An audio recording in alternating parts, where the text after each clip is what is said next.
Hey guys, it's Millrod with another one of my movie reviews. Hope you guys are doing okay.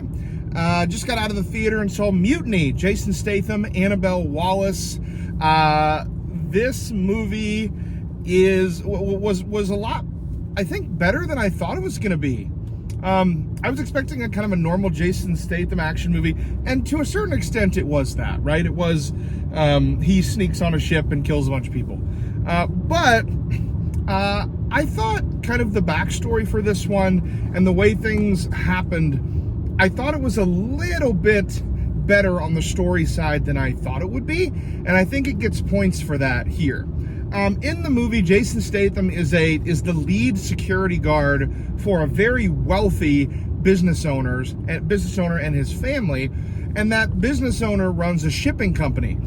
And when something unfortunately happens to that business owner, Jason Statham is on a revenge hunt, so to speak, to figure out exactly what happened and who orchestrated this tragic event. And it leads him to this ship that you all see in the trailer. And again, I thought it was going to just be, from the rip, no story, just something where he was on a ship and something happened and he had to go around and kill all the bad guys and rescue the good guys.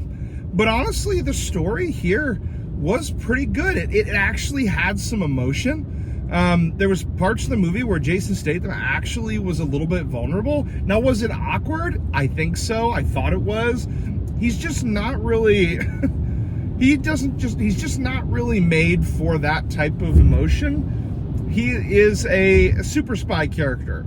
And so, some of those moments did come up a little bit flat in the beginning, but I do think they did a good job of establishing some motivation. They did a good job of establishing the relationship between Jason Statham and this person who he was supposed to protect, or who he has protected.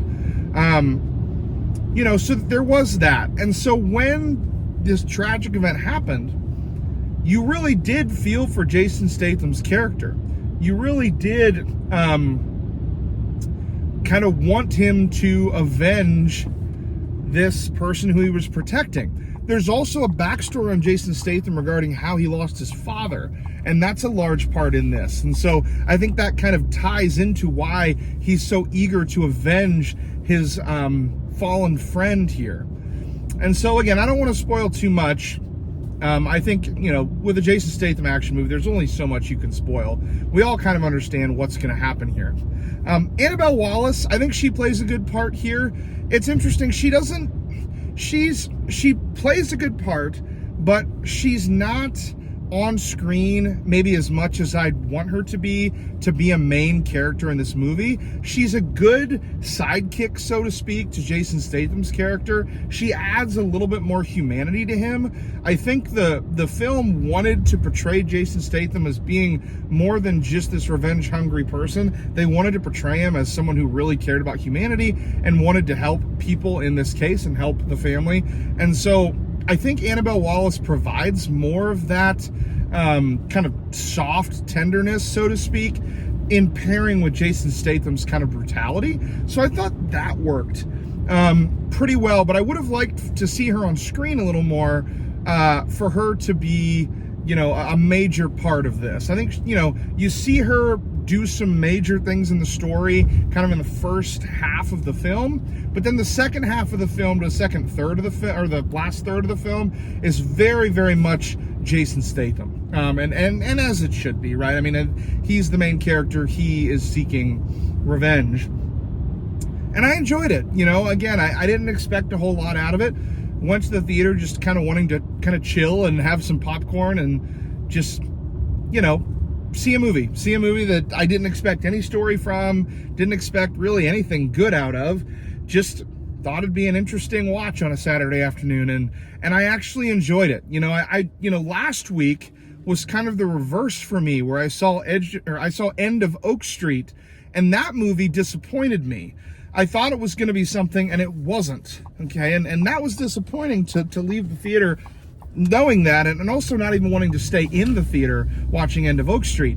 But with This movie with Mutiny, I didn't expect anything from it, and I actually enjoyed it. I actually probably would see Mutiny again, which is surprising, because when you think of me, people that know me know that I love Jurassic Park and I love Jurassic World, and so for me to say that I would much rather see a Jason Statham movie, a Jason Statham action movie called Mutiny, than a dinosaur movie called End of Oak Street, I think that would be surprising, but I would much rather, I think, see Mutiny here. So if you're looking for an action movie this weekend, if you like Jason Statham and that style, I think you're really going to enjoy this. And there's a story beat with it, and you don't really know what's happening. You know, there's a little bit of intrigue as well.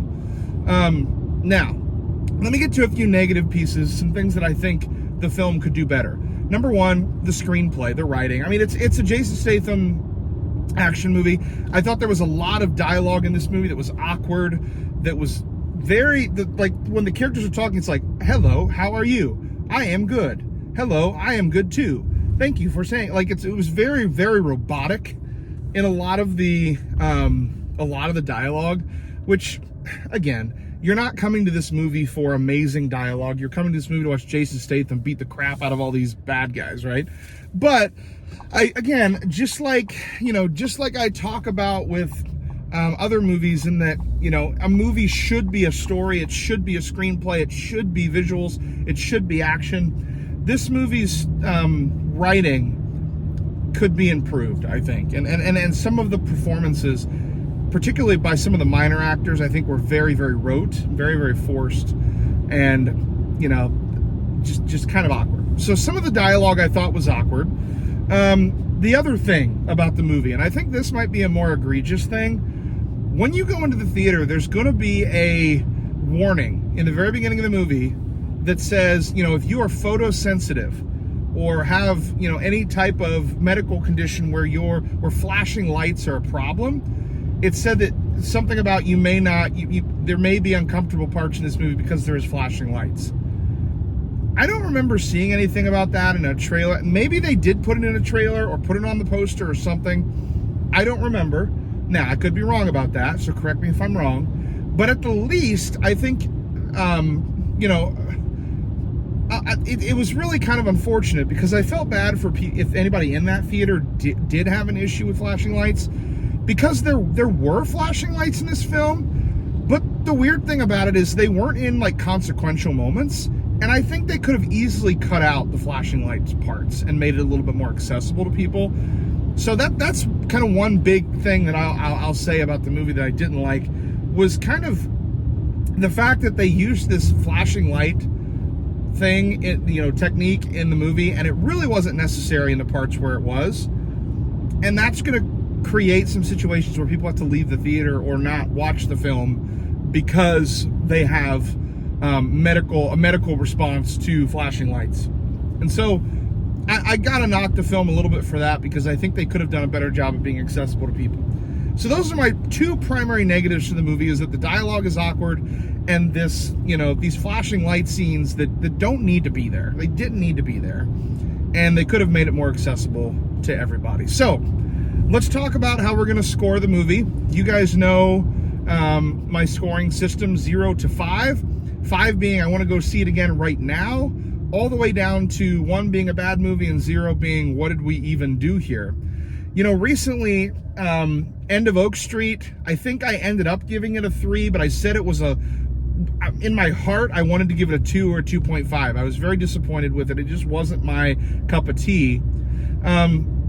And then I've also given 5s like Spider-Man and Odyssey and those movies that are just epics, right? This movie is what it intends to be.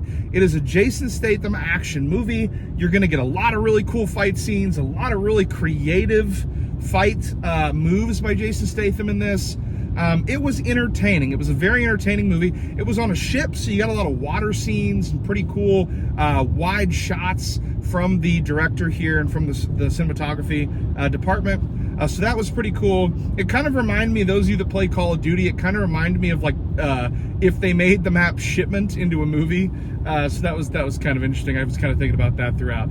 But anyway, you're going to get what you want here if you want a Jason Statham action movie, and you're actually also going to get a little bit of a story and a little bit of a touching piece, particularly from Annabelle Wallis's side of things. So, what do I give Mutiny? Mutiny for me is getting a 4 out of 5. A 4 out of 5, good movie. Not going to want to see it again right away, but I would see it again. I think it is a good movie, and I think that's surprising to me. I didn't think I walked in this movie thinking it was going to be a 2, and it actually was a 4, and that's a really, really, that's I don't know, that's a nice surprise. And so, yeah, if you're looking for an action movie, I would highly recommend you see Mutiny. I'm sure it will come out on some sort of streaming if you don't want to pay to go see it at the theater. But yeah, I would highly recommend it. Only an hour and a half. You can get it done pretty quick, and I think you will be pleased with the film. Thanks, guys. This is Millrod with another movie review, and I look forward to the next one. Have a good one.